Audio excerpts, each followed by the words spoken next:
Algo está terriblemente mal cuando el presidente Donald Trump y el primer ministro Benjamin Netanyahu son atacados implacablemente por los medios, el Partido Demócrata, los influencers y afines, mientras el régimen iraní recibe un pase libre. Es algo extraño. El régimen iraní revirtió las reformas occidentales del Shah, eliminando el voto femenino y el acceso de mujeres a cargos públicos.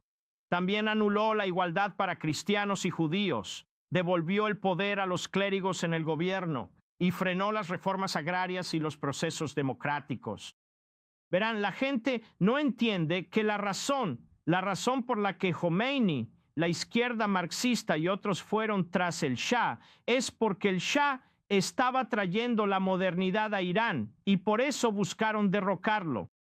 La Revolución Blanca envalentonó y desató a la intelectualidad de izquierda, los movimientos marxistas, los movimientos democráticos y los clérigos islámicos que se unieron en un esfuerzo revolucionario para destituirlo porque vieron una oportunidad para explotarla. La mayoría solo coincidían en deshacerse del Shah. De hecho, la mayoría de ellos se odiaban entre sí. Ahora, Khomeini condenó estas reformas. Condenó las alianzas del Shah con nuestro país, el Estado de Israel y el resto de Occidente. Rechazó reformas sobre derechos femeninos, cultos y demás. Mientras Khomeini atacaba al Shah como hereje junto a clérigos musulmanes y activistas, distribuyendo grabaciones de sus discursos, así como sus declaraciones y mensajes desde Francia, donde había sido enviado al exilio por el Shah años antes, debido a sus intenciones revolucionarias. Khomeini suavizó sus planes de un gobierno islamista rígido, convenciendo a intelectuales, nacionalistas, izquierdistas y marxistas de cooperar para derrocar al Shah, acordando decidir el futuro político después de la revolución. Khomeini estaba mejor organizado que los demás movimientos, aunque se encontraba en el extranjero durante el inicio de la revuelta. Pero regresó a Irán para supervisar la fase final. Nosotros, Jimmy Carter, presionamos al Shah. Los franceses presionaron al Shah. Los países occidentales presionaron al Shah para que trajera de vuelta a Khomeini, lo cual resultó ser una decisión desastrosa. Mientras tanto, importantes medios estadounidenses lo describían como un místico religioso, de voz suave y aspecto de abuelo, enfocado en la renovación espiritual más que en una dictadura.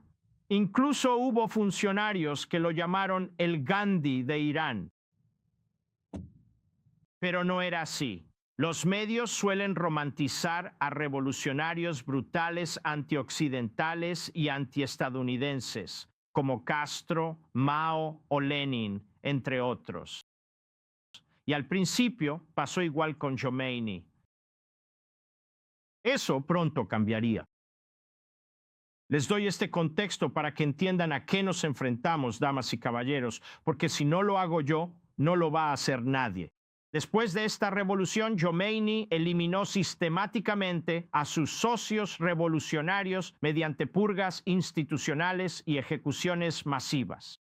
Marginó y destruyó brutalmente a sus aliados laicos, nacionalistas y de izquierda uno por uno. Purgó las universidades de elementos laicos y occidentales. Arrestó a los líderes de los distintos grupos, los obligó a confesar en televisión, los ejecutó y desmanteló todas sus organizaciones. Khomeini eliminó a todos los ayatolás y otros clérigos que tenían opiniones rivales. Varios años después, ordenó la ejecución masiva de todos los presos políticos, decenas de miles de ellos. Y para resumir la historia, mientras la Guerra Fría terminó en 1989, la Guerra Fría con Rusia, otra transformación geopolítica estaba ocurriendo en Medio Oriente, la cual había comenzado 10 años antes con Khomeini y esa revolución. Y este movimiento islamista fundamentalista del siglo VII, que exigía el gobierno político a través de la ortodoxia islámica, se estaba expandiendo por todo Medio Oriente, incluso a través de grupos como Hezbollah, Hamas, la Yihad Islámica, los hutíes, incluía a la Hermandad Musulmana y así sucesivamente. Fueron organizados, entrenados y financiados por el régimen iraní. Líbano, Yemen, Gaza, Irak, Siria y más allá, todos afectados, todos infiltrados con elementos que operan no solo en todo Medio Oriente, sino en el mundo, incluso en nuestro hemisferio. La revolución iraní ha sido vista como una revolución panislámica, y hoy el cuerpo de la Guardia Revolucionaria Islámica, la IRGC, tiene el mandato de la Constitución de Irán de perseguir, cito, una misión ideológica de yihad en el camino de Dios, que es extender la soberanía de la ley de Dios por todo el mundo. Su ideología mezcla el Islam político y el paradigma marxista de opresor y oprimido, pero está definida de manera significativa a través de la ideología islamista fundamentalista del siglo VII. Eric Gerrados, en el Jerusalem News Syndicate, señala algo importante, que los escritos de Frantz Fanon son muy influyentes. Fanon sostenía que los oprimidos superaban a poderes materialmente más fuertes con resistencia, transformación psicológica y sacrificio. Así, resistir empodera y la lucha transforma al individuo y la sociedad. Esta es la mentalidad con la que estamos tratando. Dicen que los bombardeamos y los bombardeamos y los bombardeamos una vez más.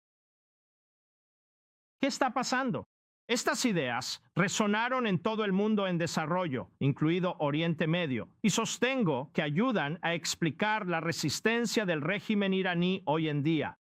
Y por eso necesitamos armar una contrarresistencia, una contrarrevolución de iraníes oprimidos, de iraníes que quieren la liberación e iraníes que quieren su libra de carne porque sus familiares fueron masacrados. Es un recurso que debemos aprovechar y al mismo tiempo ayudar a esas personas. Eso además es la creencia ideológica de que el régimen está obligado por Alá a destruir todas las barreras para que ocurra la aparición del 12º imán. Ahora ya he hablado de esto antes. Permítanme explicar esto brevemente. El 12º imán, conocido como Muhammad al-Mahdi, es el líder final profetizado en el chiismo duodecimano, y en esto creía Khomeini.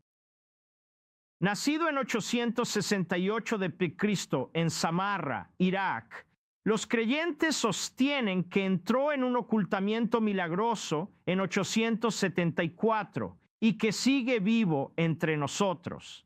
Se espera que regrese al final de los tiempos para derrotar al mal, establecer la paz y traer justicia al mundo. Y el camino para su aparición debe despejarse eliminando a todos los no creyentes y todos los obstáculos o barreras, así como sus instituciones, sociedades y países. ¿Entienden?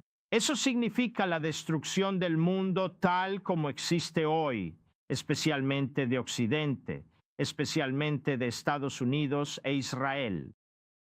Khomeini y el Khomeini que acaba de ser asesinado declararon que es política oficial del Estado eliminar a Estados Unidos e Israel.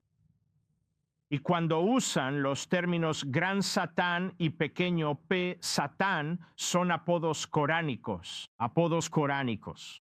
Escuchamos esto siempre. Satanás, Señor, pásame café y galletas. No, esto tiene un significado real. Nos están diciendo quiénes son. Nos están diciendo en qué creen. Y como pueden ver, la desunión que tenemos en nuestro país al enfrentar al régimen iraní juega directamente a su favor. Directamente a su favor. Siempre han visto a Occidente y a nosotros como débiles. No débiles militarmente, sino que como pueblo nos ven como débiles. Ellos creen que no tenemos ni la voluntad ni el coraje para hacer lo que se requiere para derrotarlos y que de hecho son invencibles. Son invencibles. Ven nuestro sistema de gobierno con elecciones cíclicas, separación de poderes, pesos y contrapesos, debates y discusiones constantes, derechos individuales, etcétera, como autodestructivo, paralizante y, en última instancia, suicida para nosotros. Es en este contexto que el Partido Demócrata, nuestros medios de comunicación y otros no solo son completamente irresponsables en su propaganda y acciones para tratar de frustrar y sabotear nuestros esfuerzos por destruir este régimen. Están tratando de socavar al presidente y a nuestras Fuerzas Armadas frente a este enemigo tan peligroso, y lo están haciendo con fines políticos. Pero le están dando sustento al régimen. Le están dando más energía, motivación y aliento. Sin embargo, no cabe duda absoluta de que las armas nucleares en manos del régimen iraní asegurarían la confrontación catastrófica que estos fanáticos creen que fueron puestos en la tierra para poder alcanzar. Y aunque pueda parecer inimaginable, aunque sea difícil de creer que realmente usarían armas nucleares contra nuestro país con el propósito de aniquilar a decenas de millones de nosotros, eso es exactamente lo que pretenden hacer. El grado en que esto no se comprende o se descarta rápidamente como una tontería, dado lo que está en juego, me resulta inconcebible. Me resulta asombroso. No puedo pensar en ninguna otra generación que reaccionara con tanta debilidad como estos objetores y saboteadores ante una amenaza existencial de tal magnitud, o peor aún, que sintiera tal desprecio por un presidente que está tomando medidas serias para intentar prevenir semejante devastación en toda nuestra historia. El primer presidente en enfrentarse a ello. La evidencia de las intenciones del régimen iraní es indiscutible, y podría añadir la indiferencia con la que tantos de nuestros compatriotas estadounidenses ven la masacre de personas inocentes en Irán, personas inocentes y sus hijos jóvenes en un nivel verdaderamente indescriptible, me resulta impactante. Escucho a algunos de nuestros compatriotas y pienso, ¿qué nos ha pasado? ¿Dónde está nuestra conciencia? ¿Dónde está nuestra alma? Ya ni siquiera hablamos de estas personas.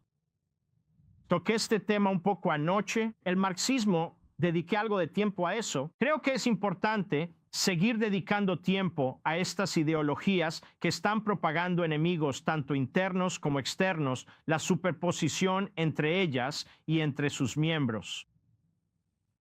Miren, el marxismo no cree en un Dios y obviamente el Islam sí.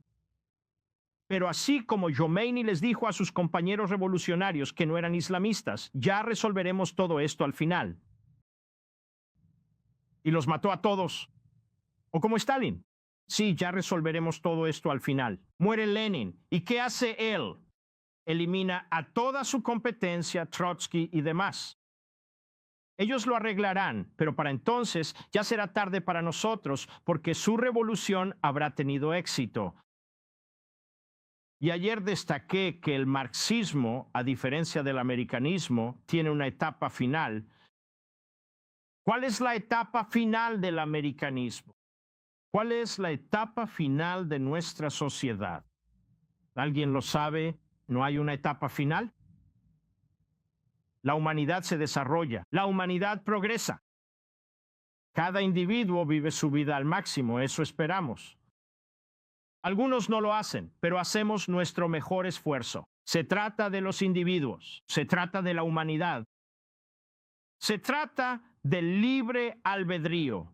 No es un gran desenlace donde de repente tengamos el paraíso o la mejor sociedad sobre la faz de la tierra. Si tan solo elimináramos los obstáculos, que son otros seres humanos e instituciones con los que no coincidimos. Ese es el sistema de creencias islamista. Eso es lo que es el sistema de creencias marxista. No quiero entrar demasiado en detalles, pero debo confesar que lo disfruto. Tenemos a Rousseau, Hegel y Marx.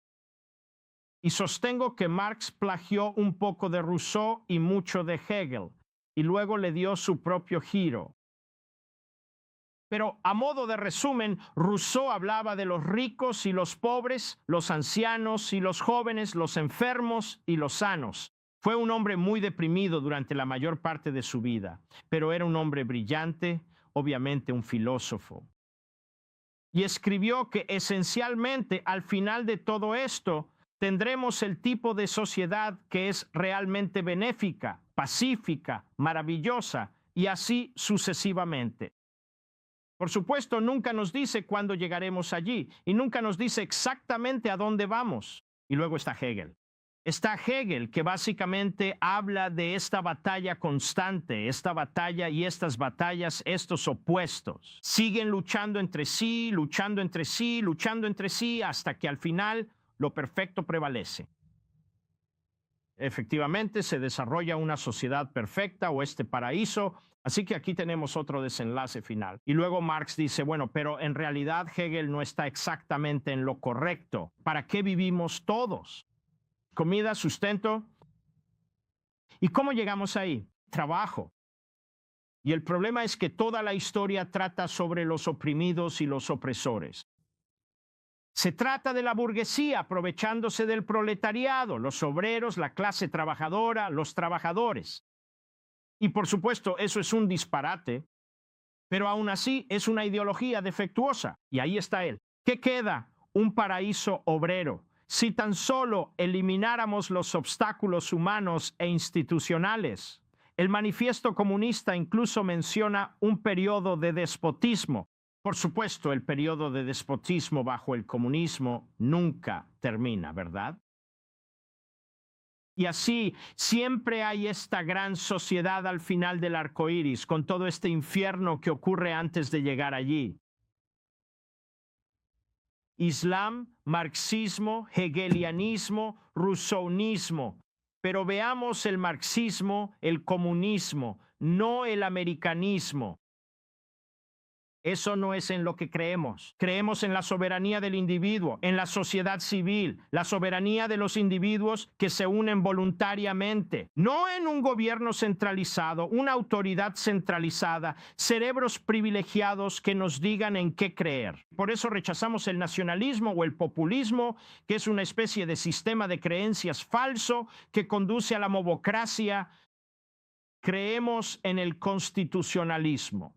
La declaración es la definición más concisa de quiénes somos y es quizás el documento más extraordinario para mí que jamás se haya escrito.